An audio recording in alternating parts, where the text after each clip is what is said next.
आजची सुरुवात ही संध्याकाळपासून करते, कारण आम्ही गेलो होतो मार्केटला आणि तिथून आम्ही सगळं भोगीचं सामान आणलं आणि हे गाजर जे आहेत ते तिथून पुण्याला गेले होते, सो तिकडून आणलेले आहेत. त्यानंतर मग चिकनही आणलं होतं आम्ही मार्केटवरून. सो आदल्या दिवशी आम्ही मस्त चिकनचा बेत केला होता. चिकन कॅफ्रेल बनवायचं होतं मला. तर मला काही रेसिपी येत नाही, ही गोव्याची स्पेशल रेसिपी आहे. सो मी बघूनच म्हणजे यूट्यूबवर बघूनच ट्राय करते ही.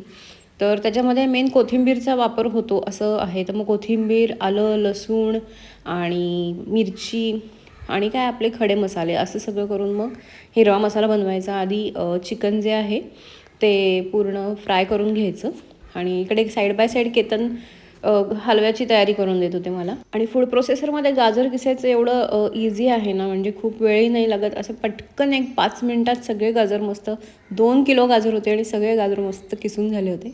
सो साईड बाय साईड आमची चालू होते, म्हणजे मी एकीकडे नॉनव्हेज म्हणजे चिकन आणि पोळ्या करत होते आणि एकीकडे त्यांचा हलवा चालूच होता. सो तेच थोडंफार शूट करायला मदत करत होते मला आज. आणि इथे मस्त आमचं चिकन कॅफ्रेल जे आहे ते रेडी झालं होतं. खूप चविष्ट आणि यम्मी झालं होतं. सो इकडे लास्टला गाजरचा हलवाही रेडी झाला होता. तर स्वीट डिश म्हणून खाल्ला आणि खूप मस्त झाला होता आणि पूर्णपणे केतननेच बनवलेला होता. सो असं होतं हे संध्याकाळचं रुटीन. भेटूया पुढच्या मिनी ब्लॉगमध्ये. बाय.